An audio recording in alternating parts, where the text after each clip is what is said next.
How early can we notice signs of autism?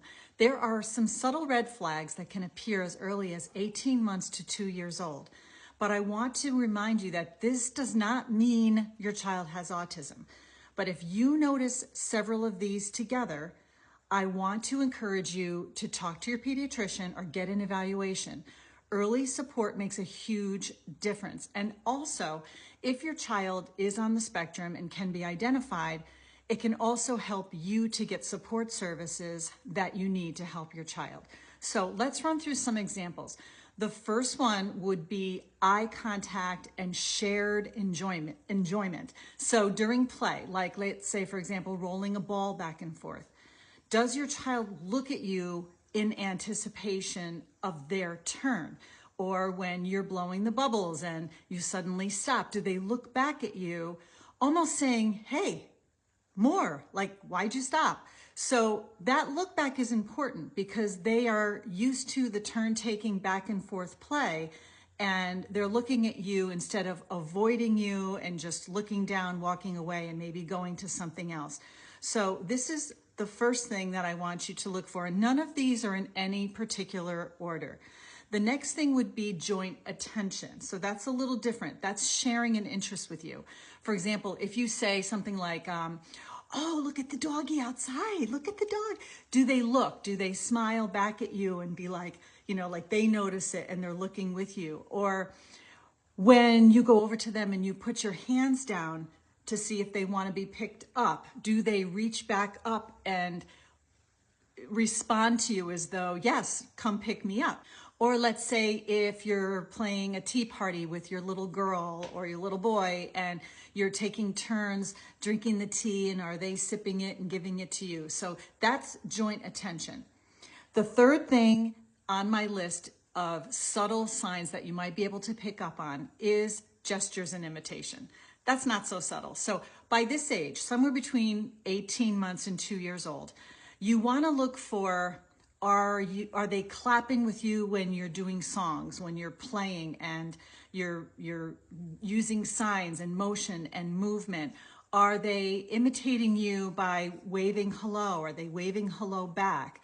Are they gesturing to point? Those are important because not only are they trying to imitate you because it's a mode of communication, but they are also showing signs of wanting to copy you. A lot of kids want to copy what their parents are doing. Like if you're baking a cake and they want to sit next to you and pretend they're baking a cake, or they want to copy you vacuuming, or they want to copy you, whatever you're doing around the house. That's a desire that kids around that age have. Okay, the fourth thing I want you to look for is responding to their name. So try to call their name gently when they're playing. If they consistently don't look up, try a few times because our kids get really busy with something. They get very focused on things. This is not just a one-time test type of thing. Use your gut. If your sense is telling you, they just don't respond to their name. I call them even when they're not really focused on something and they're looking around. I'm not calling them only when I'm correcting them. They're just consistently not responding to their name. Okay, the next thing I want you to look for is their language development. So by about 18 months, your child should have at least 3 words besides mama and dada.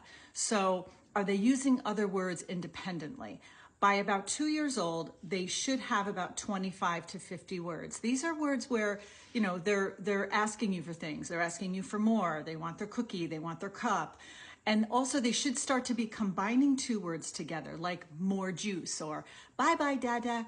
And they should also follow simple directions. That would be receptive language.